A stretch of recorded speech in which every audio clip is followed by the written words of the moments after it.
तो चलिए आज हम वर्ब चैप्टर स्टार्ट करते हैं, जो कि हमारा सब्जेक्ट वर्ब एग्रीमेंट चैप्टर पहले से ही ऑलरेडी स्टार्ट है। इसमें हमने पिछली वीडियो में सब्जेक्ट सीख लिया था, सब्जेक्ट क्या होता है। अब हम वर्ब सीखेंगे। फिर जब हम सब्जेक्ट और वर्ब के बारे में जान लेंगे, फिर हम दोनों का मेल करेंगे। इसके बाद हमारा चैप्टर कंप्लीट हो जाएगा, सब्जेक्ट वर्ब एग्रीमेंट। अब देखो सब्जेक्ट वर्ब एग्रीमेंट क्या होता है। मैंने उस दिन बताया था कि सब्जेक्ट और वर्ब आपस में एग्रीमेंट करते हैं। मतलब अगर सिंगुलर सब्जेक्ट है तो सिंगुलर वर्ब आएगी, अगर हमारा सब्जेक्ट प्लूरल है तो प्लूरल वर्ब आएगी। ठीक है, तो हमने सब्जेक्ट को सीख लिया था, अब हम वर्ब पे चलते हैं। ठीक है, तो इस सब्जेक्ट वर्ब एग्रीमेंट का दूसरा नाम सिंटेक्स भी होता है, इसको कॉन्कॉर्ड भी बोलते हैं, मतलब कर्ता क्रिया मेल। ठीक है, तो आज हम वर्ब पे बात करेंगे। वर्ब होता क्या है, तो देखो वर्ब टू एक्सप्रेस यह दर्शाता है एन एक्शन,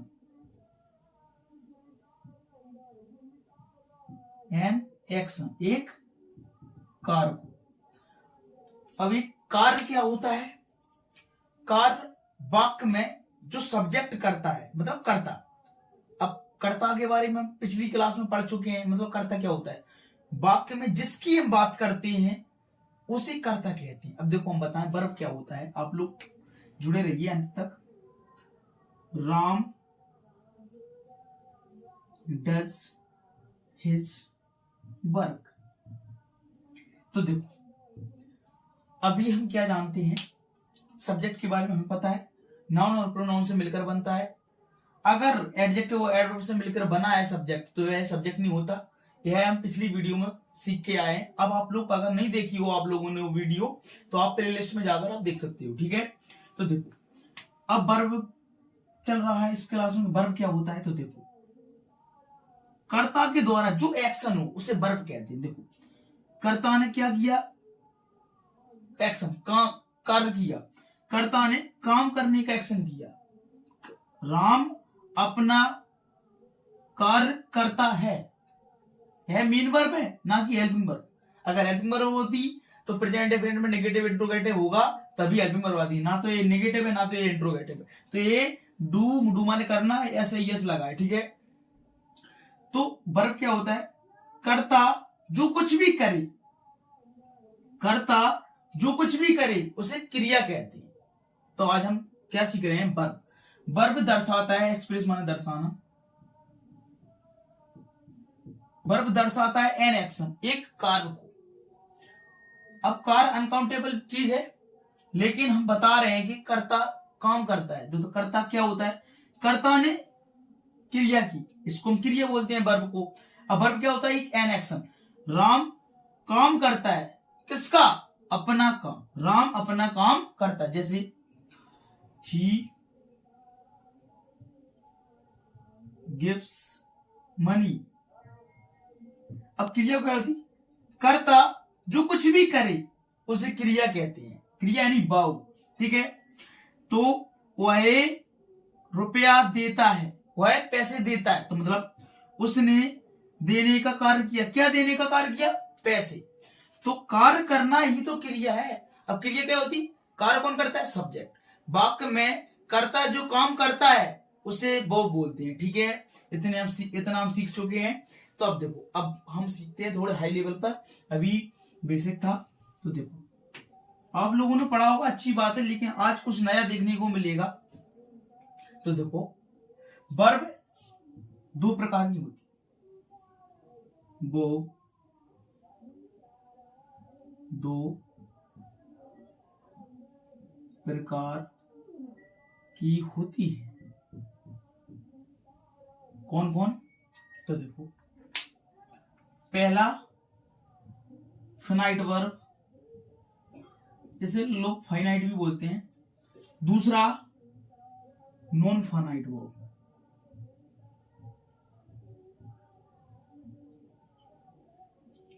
तो देखो अब हम एक साथ धीरे धीरे एक से हम इसको पढ़ेंगे और इसको पढ़ेंगे।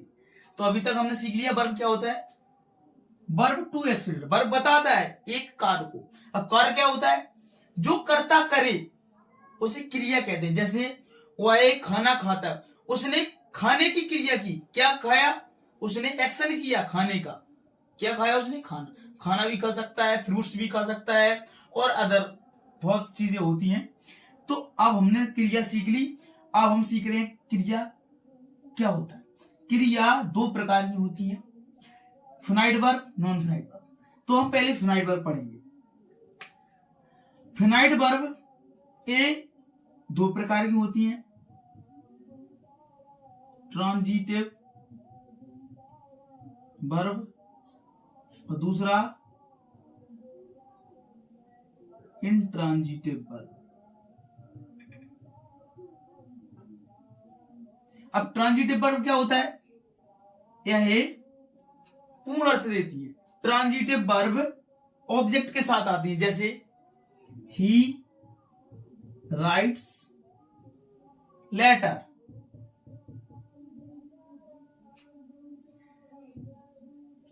ट्रांजिटिव वर्ब मतलब पूर्ण क्रियाएं। अब फिनाइट वर्ब मतलब पूर्ण क्रिया। पूर्ण क्रिया मतलब जो पूर्ण अर्थ देती हैं उन्हें हम ट्रांजिटिव वर्ब कहते हैं। जैसे मान लो ट्रांजिटिव वर्ब ऑब्जेक्ट के साथ आता है, अगर ऑब्जेक्ट हटा दिया जाए तो यह अधूरा अर्थ देगी। मतलब ही राइट्स, वह लिखता है। क्या लिखता है? अगर हमें पता है कि वह पत्र लिखता है तो यह ट्रांजिटिव वर्ब। ट्रांजिटिव वर्ब मतलब ट्रांजिटिव वर्ब ऑब्जेक्ट के साथ आती है। क्या? ट्रांजिटिव वर्ब ऑब्जेक्ट के साथ आती है। ट्रांजिटिव वर्ब पूर्ण अर्थ देती है। पहला point finite verb. Finite verb दो प्रकार की, ट्रांजिटिव वर्ब, इंट्रांजिटिव वर्ब। तो ट्रांजिटिव वर्ब ऑब्जेक्ट के साथ आती है जो पूर्ण अर्थ देती है, उन्हें हम ट्रांजिटिव वर्ब कहते हैं। इंट्रांजिटिव वर्ब तो यह अपूर्ण अर्थ देती है। जैसे यह अपूर्ण अर्थ देती हैं, इसके पास ऑब्जेक्ट नहीं होता है।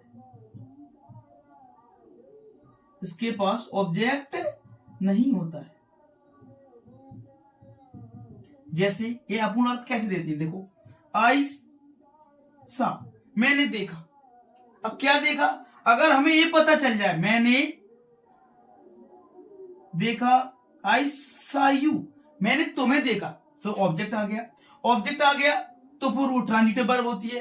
इंट्रांजिटिव वर्ब के पास कोई भी ऑब्जेक्ट नहीं होता है। तो हम क्या सीखे कि फिनाइट वर्ब दो प्रकार की होती है, transitive verb, intransitive verb. Transitive verb के पास ऑब्जेक्ट होता है जो कि पूर्ण अर्थ देती है। इंट्रांजिटिव वर्ब अपूर्ण अर्थ देती है, इसके पास ऑब्जेक्ट नहीं होता है। जब ऑब्जेक्ट नहीं होगा तो यह अर्थ नहीं देगी। तो हम क्या सीखे? इसको पढ़ लिया। अब हम जाते हैं नॉन फिनाइट वर्ब। यह अपूर्ण क्रिया होती है पहले से ही ऑलरेडी। तो यह तीन प्रकार की होती है, जीरंड,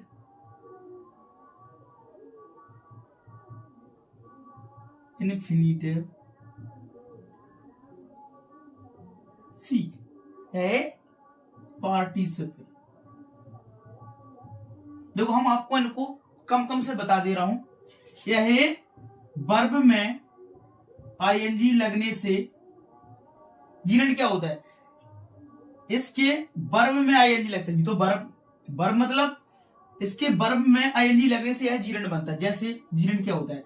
जीरंड दो जगह आता है, या तो सब्जेक्ट के जगह पे या ऑब्जेक्ट की। इसे नाउन भी माना जाता है। हम जानते हैं कि हमारा सब्जेक्ट तभी होगा जब नाउन या प्रोनाउन। जैसे यहां ले लेता हूं मैं, वॉकिंग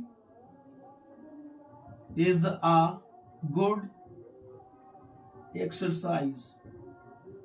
तो देखो आप समझ सकते हो कि यहां पर यह सब्जेक्ट के यहां पर जगह पे है, तो ये जीरंड है।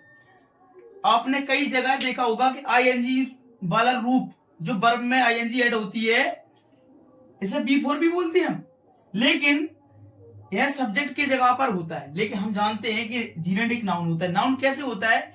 यह एक्शन करता है, वह एब्स्ट्रैक्ट नाउन का पॉइंट है। इसको हम जब नाउन पढ़ेंगे तब हम और अच्छे से डिस्कस करेंगे। तो हम आज क्या सीखे कि यह ऑब्जेक्ट के सब्जेक्ट की जगह पर आता है और ऑब्जेक्ट की जगह पर आता है। तो देखो ऑब्जेक्ट की प्लेसमेंट भी देख सकते हो आप लोग। ऑब्जेक्ट की जगह दे आई सा रनिंग हॉर्स। तो देखो मैंने देखा दौड़ता हुआ घोड़ा, मतलब वर्ब के बाद ऑब्जेक्ट। यह ऑब्जेक्ट की जगह पर भी आ जाता है, यह सब्जेक्ट की जगह पे। जीरेंड क्या होता है? नॉन फाइनाइट वर्ब क्या होता है? यह अपूर्ण क्रिया होती है जो 3 प्रकार की होती है, जीरेंड, इंफिनिटिव और पार्टिसिपल। जीरेंड वर्ब में आईएनजी ऐड होने से यह या तो नाउन सब्जेक्ट की जगह पर आएगा या ऑब्जेक्ट की जगह पर आएगा। तो जैसे यह सब्जेक्ट की जगह पर आया तो सब्जेक्ट हम जानते हैं नाउन प्रोनाउन से मिलकर बनता है, जो कि जीरेंड को नाउन माना जाता है, ठीक है। और ऑब्जेक्ट भी हमारा नाउन और प्रोनाउन होता है। तो देखो ऑब्जेक्ट हमारा क्या होता है? नाउन। तो देखो यह ऑब्जेक्ट वाला एग्जांपल है। आई सा मैंने देखा रनिंग हॉर्स। आई सा मैंने देखा रनिंग हॉर्स, दौड़ता हुआ घोड़ा। तो देखो वर्ब के बाद हमेशा ऑब्जेक्ट आता है, ठीक है। तो आप समझ सकते हैं, आई होप। अब हम इन्फिनिटिव को पढ़ेंगे। इन्फिनिटिव क्या होता है? तो देखो इन्फिनिटिव 2 + V1 जो कि इन्फिनिटिव कहलाता है। तो देखो आई बाई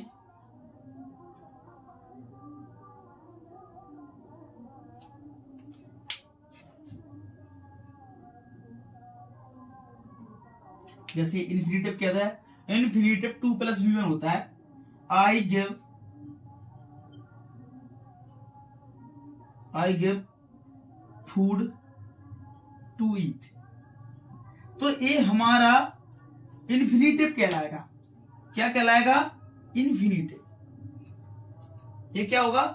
इन्फिनिटिव 2 + V1 होता है। जैसे I give food to eat, मैं खाना देता हूं, टू ईट खाने के लिए। तो 2 + V1 जहां भी आता है उसे हम इन्फिनिटिव कहते हैं। तो इन्फिनिटिव शायद आप लोग समझ गए हो, 2 + V1 आता है। तो देखो है तो वर्ब, जैसे वर्ब में हमने आईएनजी ऐड की है, सब्जेक्ट के प्लेस पर आता है और ऑब्जेक्ट की, ठीक है, जीरेंड हो गया। अब इन्फिनिटिव आया जो कि 2 + V1 होता है। तो यहां पर देखो लगा है ए इन्फिनिटिव क्लियर है, शायद आप लोग इन्फिनिटिव समझ गए होंगे। I have money to buy a car. मेरे पास रुपया है टू बाई खरीदने के लिए एक कार। तो यह इन्फिनिटिव है, आप समझ सकते हैं। 2 + V1 इन्फिनिटिव कहलाता है। अब हमारा बचा पार्टिसिपल। क्या? पार्टिसिपल जो कि 3 प्रकार के होते हैं, प्रेजेंट पार्टिसिपल